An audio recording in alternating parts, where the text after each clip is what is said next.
Hi, my name is Alex, and I'm a 30-year-old woman who's been through a lot recently. Even though some time has passed, it still feels like everything happened just yesterday. I wanted to talk about it with someone other than my family and friends, so here I am. Let me start from the beginning. I was born much later than my sister. She was 16 years old when I was born. Because of the big age gap, we never had a close sisterly bond, although she did spoil me a lot. It felt like she treated me more like her own child than her sister. By the time I was old enough to remember anything, my sister was already off to college. When I was 10 years old, I attended her wedding. She was already pregnant at the time, so I was excited not just for the wedding, but also to meet my niece and have another kid to play with. 5 months after the wedding, my niece Tori was born. I still clearly remember visiting her in the hospital right after she was born. I was so excited to see her little face and felt an overwhelming amount of love for her. After Tori came home, I spent as much time as possible with my sister to help take care of her. As the years went by, my love for Tori only grew. I would always offer to babysit whenever my sister needed help. Instead of thinking of each other as aunt and niece, Tori and I felt more like siblings. That's why it was so hard for both of us when I had to move to a different state, Florida, to study and work. But I made sure to always call home and stay in touch with my family, especially Tori. The distance didn't break our bond. In my last year of university, I met my husband, Caleb. He was the star football player, and I still don't know how I caught his attention since I wasn't into sports at all. I spent most of my time reading in the library, but one day Caleb found me there and started talking to me. What I loved most about him was how confident and charming he was. Later, after we were together for a while, he told me he was actually nervous to talk to me, but I never would have guessed that from how confidently he approached me. We went on several dates and quickly realized that even though we had different interests, we fit well together. We shared the same sense of humor and spent all our dates laughing until our bellies hurt. It didn't take long for us to make our relationship official. I always made it clear to Caleb how much I loved my family, so we met them through many video calls. The only person I didn't tell about Caleb was my niece Tori. Even though Caleb had met almost everyone important in my family, he hadn't met Tori yet. I did talk to him about her a lot though. One day, Caleb asked why he hadn't met my niece, even though I talked about her so much. I told him, "Babe, I haven't introduced you to Tori because she's just 11. I want to protect her innocence from my adult life." He replied, "I don't think 11 is too young. I'd like to meet her and be part of her life too. Tori is the most important person to me, but she's still a child. She doesn't need to be involved in my romantic life," I explained. "It feels like you're keeping me separate because you doubt our relationship's future," he said. "What? That's not true at all," I assured him. "You're afraid of introducing me to Tori in case things don't work out between us. You don't want to introduce her to someone who won't be a constant in her life," he continued. "You've got it all wrong. It's about protecting her, not doubting us," I said. "All right, fine, let's drop it. Just understand that I see a long future for us, but I'm just not ready to mix our worlds yet," I explained. I understood why Caleb was upset, but I wasn't ready to involve Tori in this part of my life yet. I wanted to protect Tori's innocence, even though deep down I knew I wasn't really doing that. In my mind, she was still that little baby I first met in the hospital, and I wanted to keep seeing her that way at least until she became a teenager. 2 years after we graduated from college, Caleb asked me to move in with him, and I happily agreed. I was thrilled to live with the man I was so deeply in love with. During this time, I also met all of Caleb's family. Caleb was still a little hurt that I hadn't told Tori about him yet, but he chose to let it go instead of bringing it up. I could tell he was still bothered by it because he would briefly mention it before dropping the subject. When Tori turned 13, I waited a couple of months before finally telling her about Caleb. We got on a video call one day while Caleb was out for a run. "Tori, I have something to share with you," I said. "What's up?" she replied. "I have a boyfriend." "Really? Oh my gosh, tell me everything," she exclaimed. "His name is Caleb. We met in college and have been together since my senior year." "Is he a good guy?" she asked. "He's the best. You'll love him," I assured her. "I can't wait to meet him then." "Well, actually, we were planning to come for Thanksgiving." "Wait, seriously? I've got bad timing, huh?" "What do you mean?" I asked, confused. I got into that boarding high school I've been raving about for ages. I need to be there next month. That's amazing, Tori. I'm so proud of you. Yeah, but I won't be around for Thanksgiving. Don't worry about it. I'm planning on marrying Caleb anyway, so you'll have plenty of time to meet him. You're already planning weddings, huh? I love it, she said with a laugh. We spent the next half hour excitedly talking about Tori's new school. I learned that Tori would only have some time off, but now that Caleb and I were working, we couldn't just take off to go meet her. And when Tori was at school, she wasn't allowed to use electronics for long periods. Tori was fine with that because the school had so many extracurricular activities that would keep her busy and tire her out by the end of the day. I was excited for her to experience new things. When Caleb came back from his run, I told him about the call. Once again, he was disappointed that he missed meeting Tori, but he felt better knowing that I was ready to introduce him. He didn't mind waiting because he knew I wasn't purposely keeping him away from the most important person in my life. A couple of months later, while we were visiting my family for Thanksgiving, Caleb decided to propose to me. I couldn't have imagined a better time for him to do it. He knew how much I wanted my family to be there during my big moments. I said yes with the biggest smile on my face and tears streaming down my cheeks. We got married within the next year. Tori, of course, heard the news and sent a text congratulating me. Caleb and I spent the next year meticulously planning our wedding. We wanted everything to be perfect. Since Tori was still at school, there was no way for her to attend the wedding. I was crushed that she couldn't make it, but I knew her education was more important than an event like a wedding. Plus, Caleb comforted me by saying we could have a small ceremony after Tori graduates to replicate our wedding. The wedding was a grand affair. Everyone laughed and cried, and I felt like the luckiest girl alive. The love and support I received that day were beyond anything I could have imagined.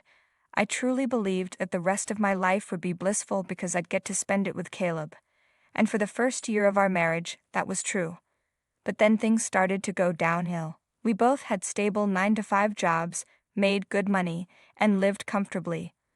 We were never really interested in having children, so that wasn't something we had to plan for. So it came as a surprise when one night while we were lying in bed, Caleb asked if he could start working overtime. "Babe, there's something I need to talk to you about," he said. "What's up?" I asked, a little concerned. "I've been thinking about taking up overtime at work," Caleb said one night as we lay in bed. "Overtime? Why the sudden interest?" I asked, surprised. "I've been aiming for a promotion for a while now, and the extra money could help us," he explained. "I love that you're passionate and ambitious, but we're already comfortable," I said. "I know, but I think we can do even better," he replied. "I love our time together, just relaxing after work and on weekends. It means a lot to me," I told him, hoping he'd understand. "I value that too, but I see the potential for more," he said. "It's not about potential, it's about quality of life. I want to enhance our quality of life through hard work," he insisted. "I respect your choices, but I'm not happy with this decision," I admitted. "I'm doing what's best for both of us," Caleb said, then turned over and turned out the light after wishing me good night. I was left awake with my thoughts, feeling upset that Caleb had made this decision without really discussing it with me. We didn't need the extra money. Both of us were able to save a good amount each month. We had made smart investments and had our retirement funds set up. We lived comfortably, so I didn't understand why he felt the need to work more. But I figured that if Caleb was happy, I would be happy too. The next few months were torture for me. Caleb started coming home late and was usually too tired to do anything. He'd eat dinner and go straight to bed. He even worked on Saturdays and spent Sundays sleeping. I barely saw him properly most days, and I missed spending time with my husband. I tried talking to him about cutting back on work, but he always brushed me off, saying it was for our benefit. Eventually, after 6 months of this, Caleb did get promoted. I thought this would mean he'd have more flexibility with his time. While he did get more flexibility, it came with constant business trips. Every other week, he was flying out of state. It got to the point where it felt like I wasn't living with my husband anymore, just a roommate I barely knew. I didn't know what to do. One month, Caleb hadn't been home for more than 2 days, and that was my tipping point. I broke down in front of him, asking why he never spent time with me anymore. "Seriously, Alex? You're being so dramatic," he said, annoyed. I'm not being dramatic, I'm just expressing my feelings, I said, hurt. Well, you're being selfish. I'm working hard for a better life for us, he shot back. I never asked for any of that. All I want is time with you, the simple things we used to do, I pleaded. Right, because sitting on the couch watching junk TV is so fulfilling. Stop being ungrateful, he snapped. You're calling me ungrateful? I appreciate your hard work, but it's tearing us apart, I said, my voice shaking. If I waited for you to tell me what to do, I'd be stuck doing nothing in life, he retorted. Do you really think I'm holding you back? I asked, shocked. You settle for less, you're happy with the bare minimum. I'm not like that. I want more from life, he said, his frustration clear. I'm not settling. I'm content with what we have because it's enough for me, I tried to explain. And that's your problem. You're too lazy to chase after better things, he said harshly. I'm not greedy, Caleb. I value what's important over constantly working myself to the bone, I replied, tears filling my eyes. You just don't get it, do you? He said, storming out of the house, leaving me standing there, overwhelmed by a flood of emotions. How could Caleb treat me this way? How could he look at me with such disappointment when he used to see me as the light of his life? I let it be for a while, trying to process everything. Eventually, Caleb's business trips became so frequent that he barely lived with me anymore. My hurt numbed me entirely. I stopped talking to everyone as I sank deeper into depression. What pulled me out of my depression was a call from an unknown number. At first, I ignored the calls, but they were so persistent that I finally answered. I cautiously said, "Hello." "Hello, Alex, it's me, Tori," the voice on the other end said. "Tori? Oh my goodness, it's really you. How have you been? How come the new number?" I asked, surprised but thrilled. I know, it's been too long. I lost my phone and had to get a new one. Plus, it helped that I lost it right around the time I graduated high school.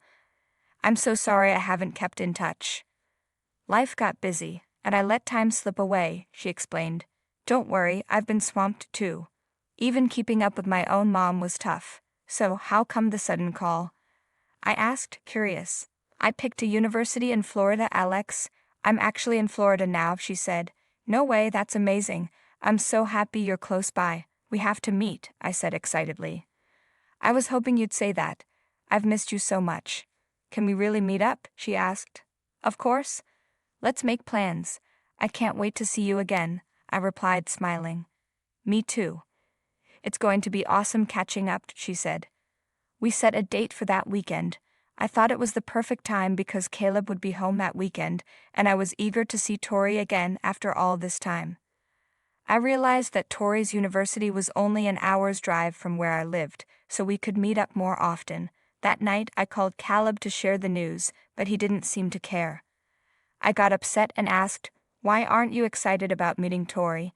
After all this time, I've realized I'm never really a priority for you. You kept me hidden from someone so important to you with some silly excuse." Caleb responded, "That's not true. I don't think my feelings about this are silly. Can't we just forget about it for now?